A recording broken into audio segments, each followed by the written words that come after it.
Attorney General Barr says the lockdowns are an enormous threat to civil liberty. CDC director says that masks may be more effective than a vaccine. Minneapolis has a crime problem, and Big Ten football's back.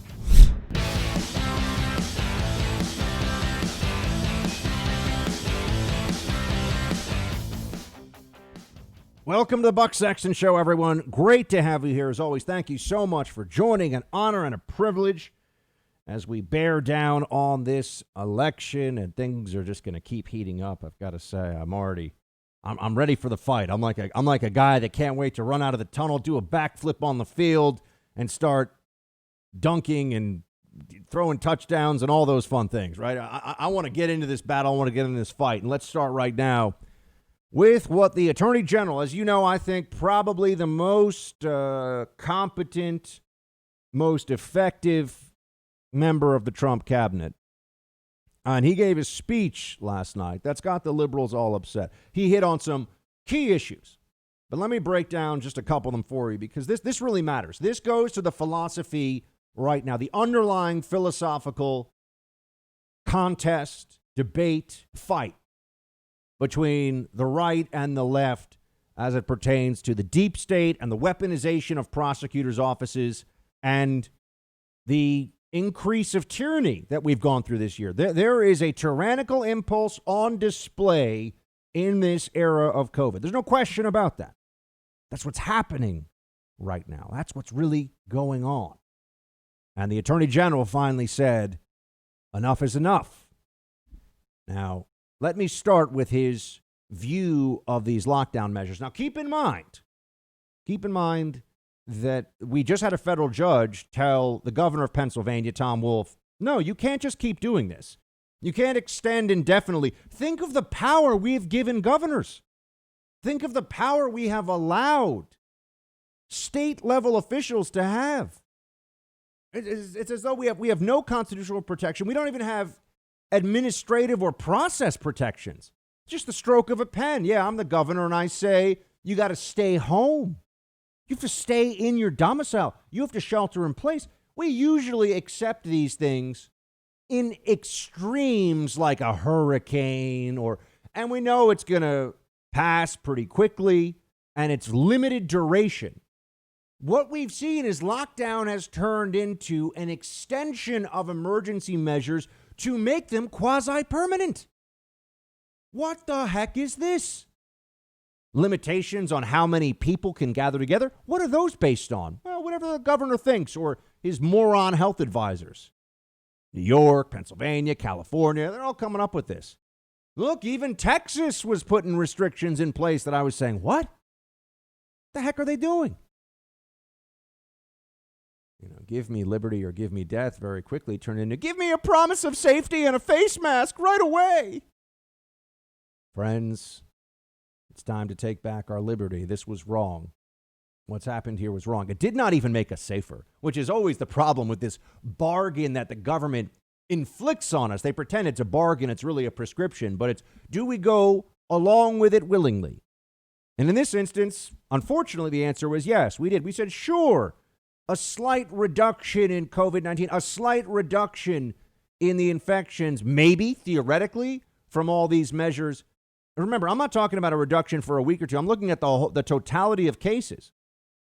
The measures were meant, the only way they got us to agree to this was to tell us that it was about hospital capacity. So we can't have too many cases all at once, guys.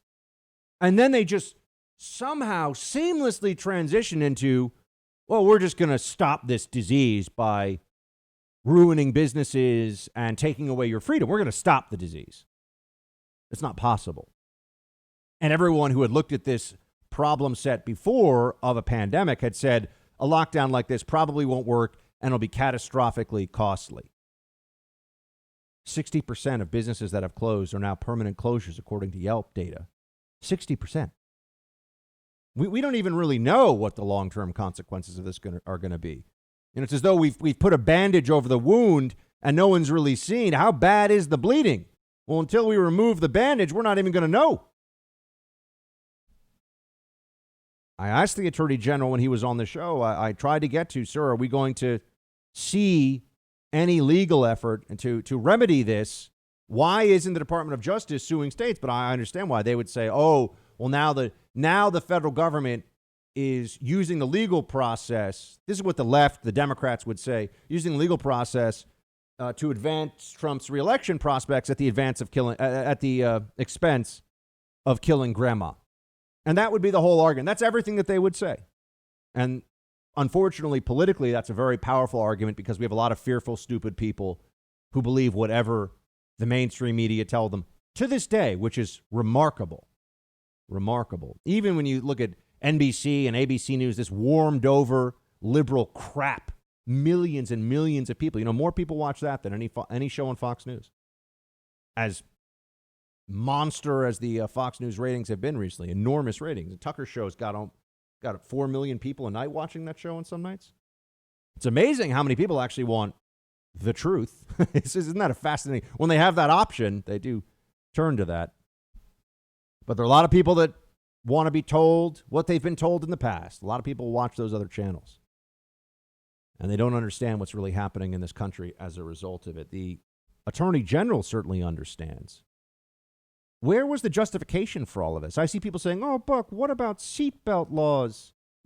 Now we're going to play this game? We're going to pretend that shutting down entire industries on a whim, that making restrictions on businesses that are destroying their ability to operate, that telling people that they have no freedom of movement or association, that's like telling somebody to wear a seatbelt? I think you actually could probably make a case about seatbelt laws and how they shouldn't be federal in any way. But that's not the point. The point here is that, yes, we're a reasonable people. And if we're told, hey, guys, there's a huge hurricane coming in, we're going to need everybody to get out of this one area for a day or two. Most people, not everybody, most people will go along with that, assuming they can go back to their homes afterwards. But imagine if we had a hurricane coming. And by the way, thoughts and prayers go down to people along the Gulf Coast. I know they've been hit very hard. But imagine if there was a nationwide hurricane coming across the country. And they said, okay, everyone, you just need to shelter in place for 2 days. And then they said, well, no, it's going to be more like 20. Actually going to be more like 3 months. Make it 6. Make it not. There's a difference there, isn't there? We can all see it. We all understand. And that's exactly what has happened here. And you need to be aware of this. The people that push for these lockdowns, the people that push these policies dishonestly, that kept changing their mind on what the science says. Oh, the science changes month to month, apparently. That's how important the science is to these lockdowners. They will never admit they were wrong. They will never admit that this was a catastrophic mistake. They'll never admit that masks didn't do anything. Now, maybe masks did something. Fine. Maybe they reduced transmission 5%. Who knows? I don't know. But they don't know either. And they act like they can change their mind and we're not supposed to ask any questions.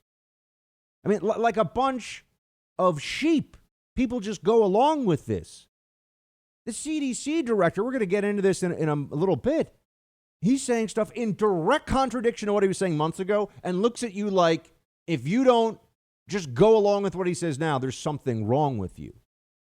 Here in New York, we're being told, get ready for a second lockdown this winter, and it's going to be even worse because there's going to be flu. You know what I think is going to happen? You're going to have a lot of people that think they have flu, that then say they have COVID, and then you're going to have panic spreading because or rather think they have COVID, they really have the flu, and there's going to be all kinds of problems within the data sets, and everyone's going to go, there is no rational explanation for what has gone on in places like New York that have been so hard hit by this virus and now have effectively almost no COVID, other than we basically let this thing burn through the whole city. And then after the city had been burned by this virus, we turned around and said, oh, well, now let's make sure that we have no one allowed to use any fire. No one allowed to use any electrical appliances. It's already burned through. So you get the downside without any of the upside. You think they'll ever admit that? You think the scientific community is ever going to say, yeah, you were right? Look at them on Russia collusion. Look at the legal community and how many people that are esteemed professors at Harvard Law or go on various cable news channels to opine about the law, who still talk about Russia collusion like it happened. These people are lunatics.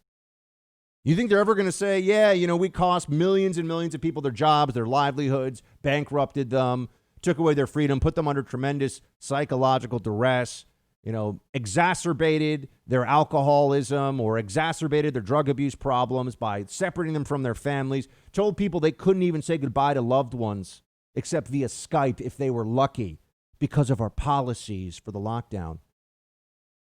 You think they're ever going to turn around and say, whoopsies, that was all a mistake? No. So just be clear on this right now. It doesn't matter what the numbers actually say. They will never admit this. The same way that the people that believe California is on, the state of California is on fire because of climate change now, because it's so terrible now, pretend like we don't remember what they said 20 years ago and how we would already be in a place where climate change was supposed to catastrophically hit us now in ways that it hasn't. It doesn't matter. They're never going to admit they were wrong. So don't ever expect that day of recognition to come. But at least we can speak the truth here. At least we can know the truth about what has happened to this country. And that there was no political will to stop it. Nobody was willing to say, what are we doing here? Now, the president told me in May, he said no second lockdown, and he kept his word. There was no federal lockdown. We have Biden running around saying we need a national mask mandate. And the president left it to the states, which under the circumstances was the right thing to do. But what have the states done with this? What makes them think they have this right? Cuomo and Newsom and Whitmer and these governors lecture the American people about how it's our fault if things are still bad because we didn't do enough of what they told us, and the things they've been telling us to do, making us do, are idiotic. BLM protests are great. That's fantastic. You want to hang out with your friends in a group of more than 10 people outdoors in the middle of summer? Ooh. Friends, they were sending police in California after lone paddleboarders in the friggin' ocean. You think that's about health? It's amazing how quickly we forgot what we believed our ideological heritage as a nation was all about. Individual liberty and freedom. It's amazing how we just so quickly abandoned it. And I'm glad that now there are some voices, including the Attorney General, who are speaking out saying, this is unacceptable. This is wrong. This even goes beyond just the Trump election, although I do think that's a critical part of restoring our liberties. I don't think the president's been perfect on COVID. Of course not. Mistakes have been made. I know he's better than what the Democrats would have done, a lot better. And I know that if you put Democrats in charge, they're going to act like there's a COVID pandemic so that they can use that crisis when they're in power, even if there aren't the numbers to justify it at all, which there aren't now in a lot of places in the country already.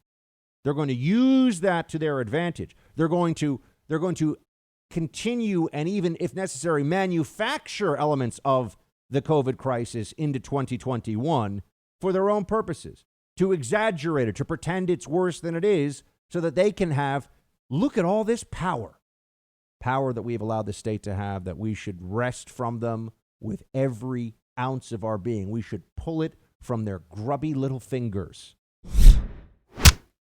From #1 New York Times best-selling author Vince Flynn comes Total Power, a Mitch Rapp novel by Kyle Mills. Look, in this incredible thriller in the best-selling Mitch Rapp series, the latest one, it's a race against the clock when ISIS takes out the entire U.S. power grid, throws the whole country into chaos and darkness.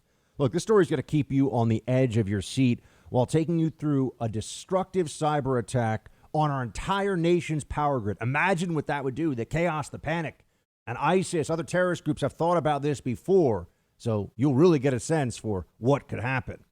Ask yourself this, is it going to be lights out for America, or can our top assassin save us from plunging into darkness? The Real Book Spy calls Total Power a serious contender for Best Book of the Year. If you're a fan of suspense and thrillers, this is the book for you. Take Back the Power, Total Power, the new Mitch Rapp thriller from Vince Flynn, available right now in hardcover, ebook, and audio.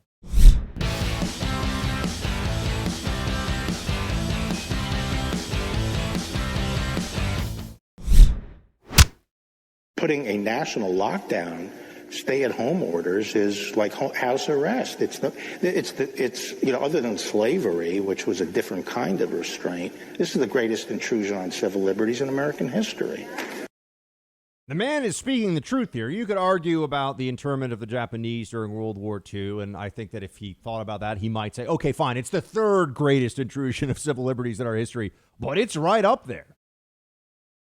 And this affects far more people, while admittedly less specifically individually egregious. It affects far more people across the nation than the internment of Japanese, although, of course, the Japanese Americans, that was also racist. But this is a catastrophic blow to our individual liberties. And where have been the voices against this? You know, I even started to have people reaching out to me saying, Buck, you're talking about this lockdown thing too much. There's other things. No, this is the most important thing. This has been this year the most important thing because they can't protect you. They're not saving your life. So put that aside. You look at the numbers. You think the government's doing a great job of saving lives? They can't do it. The virus is going to virus. There's nothing they can do to stop the virus from spreading within the population to a level at which the virus won't spread anymore because there will be herd immunity. Which some of us have been saying from the beginning. We're doing a herd immunity strategy. We're just calling it a million other things and changing every month. We're just running around with our hair on fire, desperate to say it's something else. But it's not. But it's just simply not. Where were people calling this out? I remember in those early weeks, oh my gosh, the blue check libs. You just want people's grandparents to die. You just don't care about the elder. Just for bringing up the lack of evidence that lockdowns would even be effective and the certainty that they would be economically devastating and devastating to our liberties. Ask yourself this question, and it's one that I've posed before on this show. What are the outer limits of the ability now that a government official or a government official who is elected has when it comes to declaring an emergency and curtailing your rights?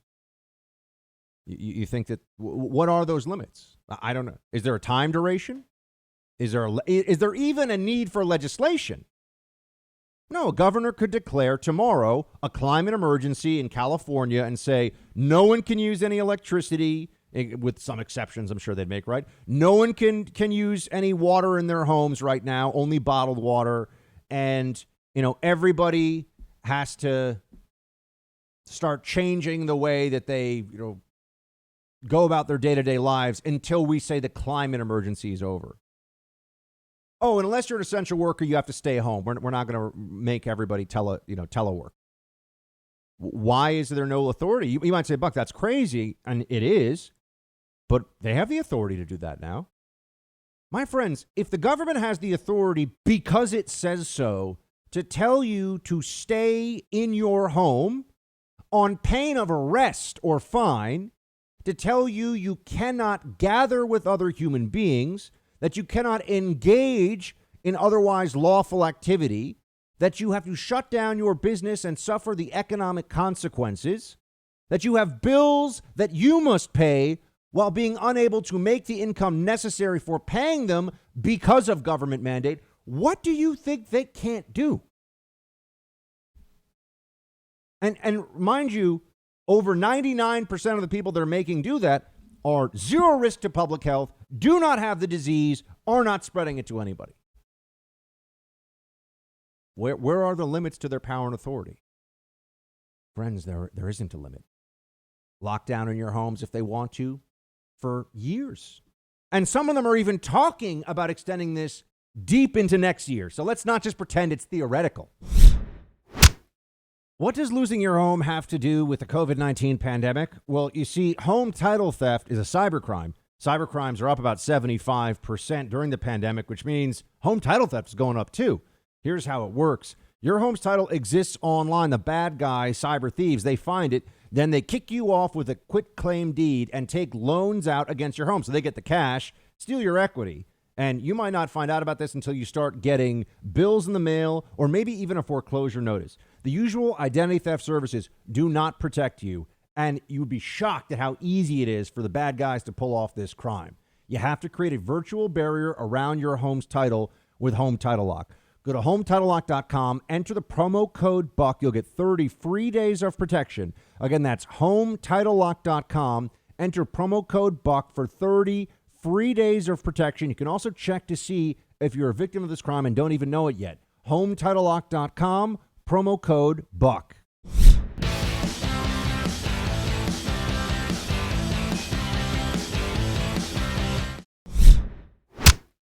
How do you know there's something wrong here with the narrative about COVID, about the lockdowns, about what it's done to our liberties? What's the first obvious sign? What's the first evidence you could point to? You're not allowed to ask questions. That's always the mark of a tyrant, the mark of somebody who wants to take away your freedom. The first thing you'll often encounter is that you're not allowed to ask questions, right? When you're in a meeting in the office and if at the end of it, they just say, no questions, they walk out. If they've made a major announcement of some kind, usually that's letting you know this is the way it's going to be. So shut your mouth and do what you're told, right? No questions. Not allowed to ask any questions. Or if you already know that if you were to pose a question, it would be at your professional peril, then you know you got a problem. Our government has been making all kinds of claims, and it's mostly at the state level and also the permanent bureaucracy of the CDC and the NIH, and they've been making all kinds of claims for which any reasonable person would have questions. I ask these things publicly. I bring these up, and I get hatred from people. People have been for months writing, and I'm not whining. I don't care. They're losers. But I just mean, think of the mentality. I'm merely asking for answers that any normal person who had not been brainwashed with fear and loathing of Trump, right? It's always the 1-2 punch. Be scared, COVID's going to get you, and oh my gosh, it's all Trump's fault, right? They terrify the population, and then they mobilize that terror against the sitting president. That's the whole game. That's what it's been all year. That's what they're doing. But I do have some questions that I want answers to. As I sit here, technically I am doing this show, and I am still technically under mandatory state order to stay in my home. I am not allowed to go outside, according to state law, unless it's for a medical need. I mean, other countries, they did this thing, maybe one person per household can go get food per day or something. The little libs just all go along with this. Whatever we're told, whatever the government says must be good. We're responsible. Okay, well, let's talk about what the government has been telling us. This was yesterday, the CDC director, Redfield, who, I mean, this is just mind-blowing that this guy says this. But he does. You need to hear, this is what he told the United States Senate yesterday about masks versus vaccines. Play one. I'm not going to comment directly about the president, but I am going to comment as the CDC director that these face masks are the most important, powerful public health tool we have. And I will continue to appeal for all Americans, all individuals in our country, to embrace these face coverings. I've said it, if we did it for 6, 8, 10, 12 weeks, we'd bring this pandemic under control. These actually, we have clear scientific evidence they work, and they are our best defense. I might even go so far as to say that this face mask is more guaranteed to protect me against COVID than when I take a COVID vaccine, because the immunogenicity may be 70%. And if I don't get an immune response, the vaccine's not going to protect me. This face mask will. So I do want to keep asking the American public to take the responsibility, particularly the 18 to 25-year-olds, where we're seeing the outbreak in America continue to go like this, because we haven't got the acceptance, the personal responsibility that we need for all Americans to embrace this face mask. I might even go so far as to say that this face mask is more guaranteed to protect me against COVID than when I take a COVID vaccine, he said. Wow. you realize that the vaccines will have gone through many months of thousands and thousands of individuals who are being monitored the whole way to test for safety and efficacy. And have we done any experiment like that with masks that you're aware of? That is there? I just want to see, where's the data? Okay, but before I get into my problems with even that statement, I'm not a medical doctor, as we all know, and I don't have a background in biology, biochemistry, or science. But then again, neither do any of these libs making all these decisions, really. I mean, at the political level. That was what the CDC director said yesterday. Here's the same CDC director, in his own words, 6 months ago. Play 3. Should you wear a mask if you're healthy? No. That was 6 months ago. I want them to identify for me where the massive leap in scientific knowledge occurred. What are they using as the data to show that 6 months ago, something as straightforward as should you wear a mask if you're healthy, the answer was a definitive no from the same CDC chief who now is telling you, I actually think masks may be a better protection for you than even a vaccine is. What? Now, okay. That's as clear a contradiction as you're going to find, right? And this is supposed to be about science. This is not politics where people are always just changing their predictions and making it up as they go along. Why is that? Where is this evidence? Where is the basis for this change? I asked that question honestly. Every study that I have seen on the internet so far, and I don't mean that people are making up on the internet, I mean that's published for people to read, that is from a peer-reviewed journal, whether it's in the Lancet, one of the most esteemed medical journals in the world, or different European, health and virology and institutes coming forward with their own actual testing, actual data on this. Everything that I've seen says that it might work a tiny bit, but it probably does almost nothing. Now, I may be missing something, and I am always, I want to learn more, and I want to be right. I want to know the truth, always. That is the central promise of what I do here every day. I want to know what's true. But you see, we have a problem, friends, because there are a whole lot of people who don't want to know what's true because of the stakes involved with all of this.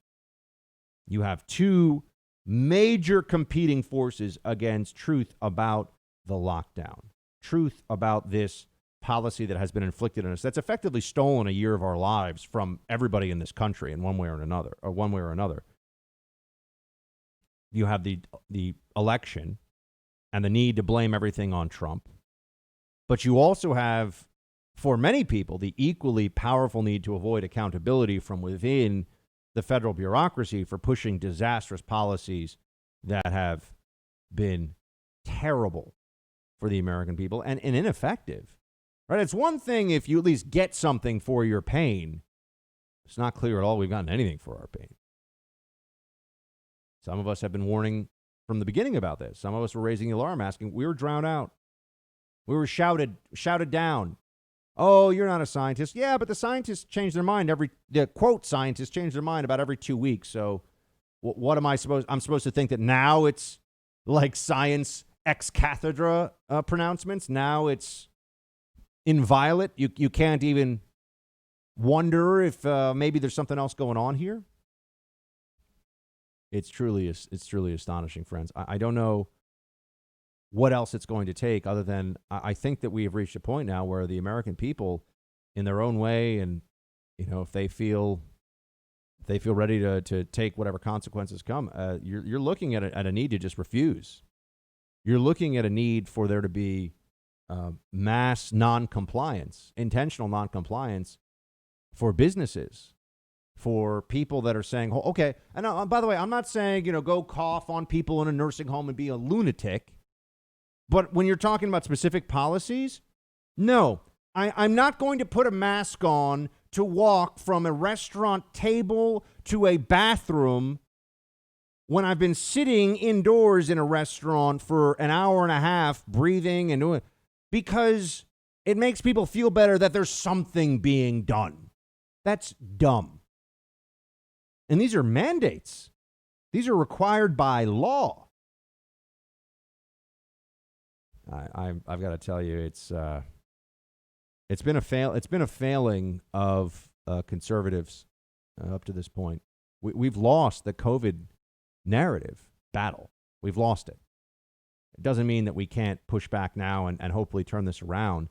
But the left was able, with their larger and more numerous megaphones, to drown out the voices of reason in this, and to even get Republicans to submit and comply and go along with it. And for what? So you can now have the CDC director act like, what do you mean you don't realize masks are the greatest thing ever? No, it's not just masks. It's all this stuff, the masks and remember all the stuff about just wash your hands. And that was we were told at one point that was the most important tool in fighting this. And then we were told the most important tool was social distancing. And then we were told the most important tool was face masks. And all the while, people are watching their bank accounts go to zero, their businesses get destroyed and boarded up, their mental health deteriorate, their physical health deteriorate, millions and millions of them.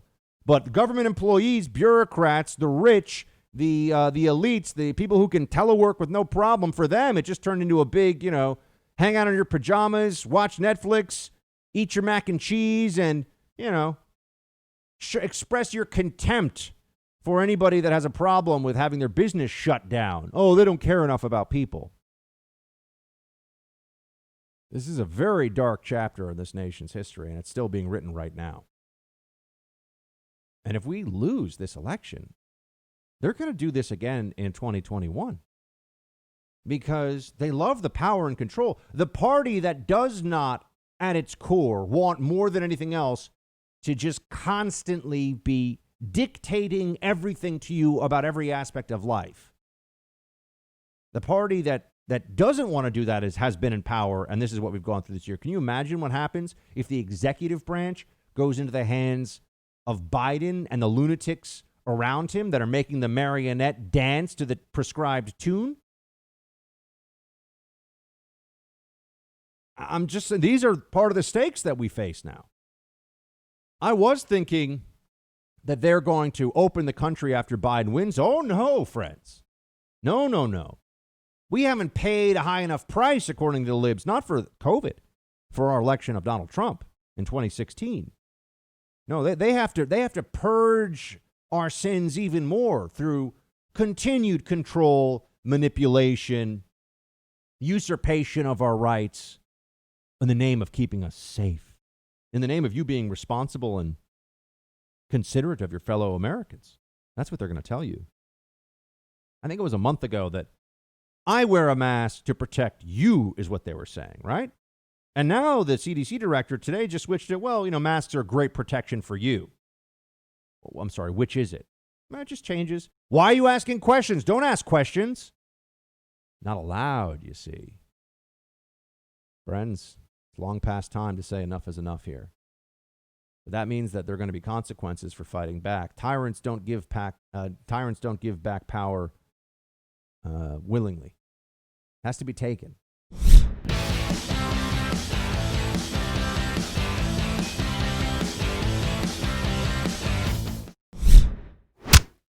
So what's Joe Biden going to do if the American people make the very foolhardy mistake of putting him in power to deal with all of this? Well, here's what he says we can expect in just the next couple of months. Play 14. He still won't accept any responsibility. He still won't offer a plan.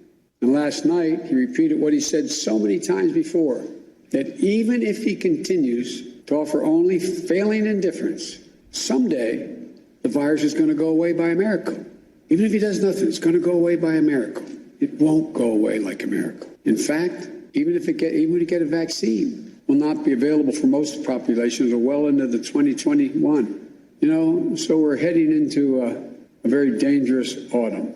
The fact that the University of Washington model, which the White House has previously touted, projects that cases and deaths are going to spike this November and an additional by 215,000 Americans, they say, are going to die. Began the spike in November, but by the first of the year, 215,000 will be dead, additional.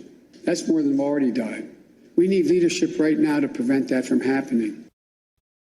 Here is this complete imbecile telling the American people, vote for me or 200,000 more people. And it was 215,000 because, you know, the IHME models have been so accurate. The IHME models are laughably wrong, and have been all along. And he says, oh, the president touted. Yeah, they touted them until they saw that they were all wrong. 215,000 Americans, he says, will die unless you vote for him. Is it possible to think of more bald-faced, reckless demagoguery than this? Put me in power or a couple of 100,000 of you will die. More will die. And does any intelligent person really believe that? What is Joe Biden going to do to stop this virus? But I tell you, this is it's a shift in my thinking now. I had thought that we would be allowed our lives back starting November 4th if Biden wins, because that's an easy way to all of a sudden get the economy up and running and, oh, it's a brighter day. No. You're going to have to earn it. The libs are going to make you earn it, America. They're not done telling you how many jumping jacks to do. They're not done telling you when you're allowed to stop your run or stop the burpees or stop whatever. Oh, no, they've got a lot more instruction for you going forward.